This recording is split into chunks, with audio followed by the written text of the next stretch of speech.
Before we dive into today's breakdown, I'd like to shout out our sponsor, Amino. Amino is not just an app, it's a one-stop shop to discuss just about anything, from Steven Universe to Cuphead. It's the very best place to connect with people who share your interests. Amino has communities for nearly every cartoon, anime, and video game you're into. Star vs. the Forces of Evil, Dragon Ball, Kingdom Hearts, Rick and Morty, and so much more. As a community, there's so much to offer, such as fan art, polls, and my personal favorite part of Amino, quizzes. They also have text and voice chats, so you can kick back, relax, and conversate with fellow fans from all over the world. The fun doesn't stop there. Amino has recently added their brand spanking new feature, Avatar Chat. It allows you to video chat with others in your Amino community by creating your own custom avatar. Look at that handsome fella. Or if you'd like, they have presets to choose from. I love this, because it reminds me of old school games like Nicktropolis or Toontown. If you want to add me on Amino, please, go ahead. Username is OstricVods. Amino is available for iOS and Android. Link in the description.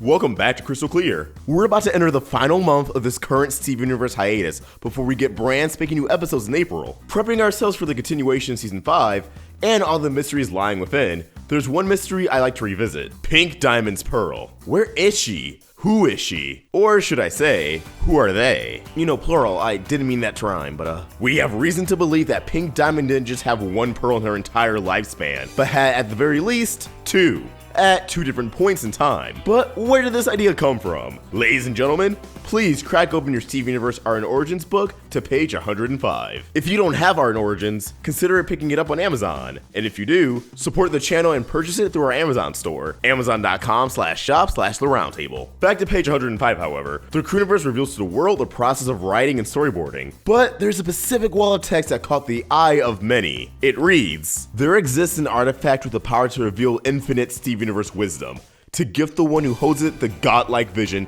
that extends thousands of years into the past and thousands of years into the future." It is incredibly spoilery. It is Rebecca's chart. Across several horizontal printouts lined up and taped together is one glorious network of 20,000 years of Gem homeworld and Earth history, branching out in multicolored lines. Significant events are tagged in the chronology. It's one visualization of the established structure, a skeleton of sorts, that needs to be fleshed out before coming to life. Too revealing to publish here without heavy redaction. The chart is just one of the items lying about the studio that demonstrates the meticulous world building afoot and all the fertile storytelling opportunities that come with it. Yeah, that's pretty insane. If any run-of-the-mill fan were to even glance at this chart, it'd warp their minds. I know my brain would probably suffer an absolute meltdown if I were to gain the secrets of Steven's universe. Pun fully intended. Now, attached to this page is an image of Rebecca Sugar's cat, Lion, just casually sitting on the timeline chart of the series. No big deal. Wait, what? Let that sink in. An adorable feline has likely seen the Steven Universe chart 1,000 times over, and we'll see it a total of probably 0, unless they decide to release a photo of it once the animated series is all said and done. But if you peek upon the photo of Lion the cat, you'll actually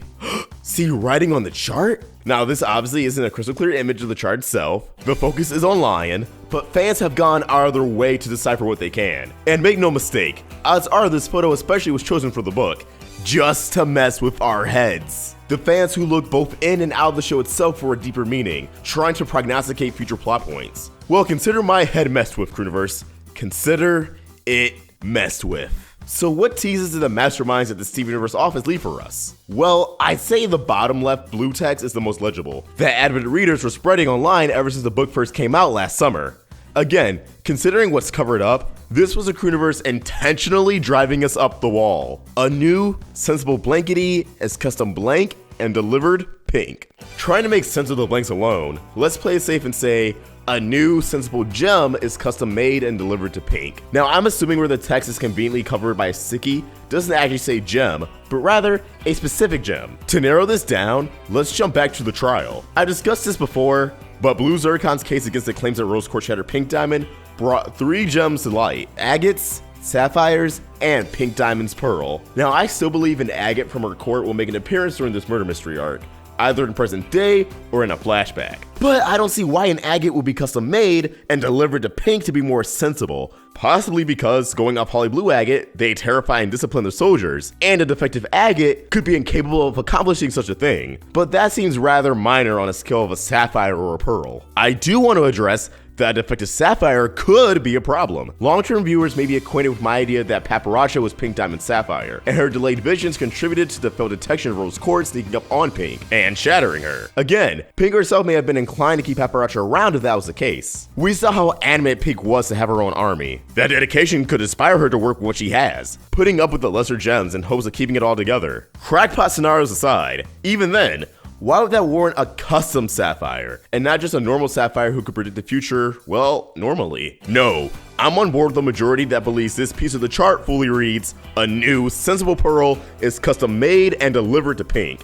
As we know, pearls are created to be servants, but we also can gather that pearls belonging to diamonds have gem placements that correlate to said diamond. Gem placement has been confirmed to reflect a gem's personality. So assuming Pink Diamond's initial pearl had a navel gem, let's look at other gems with a navel placement.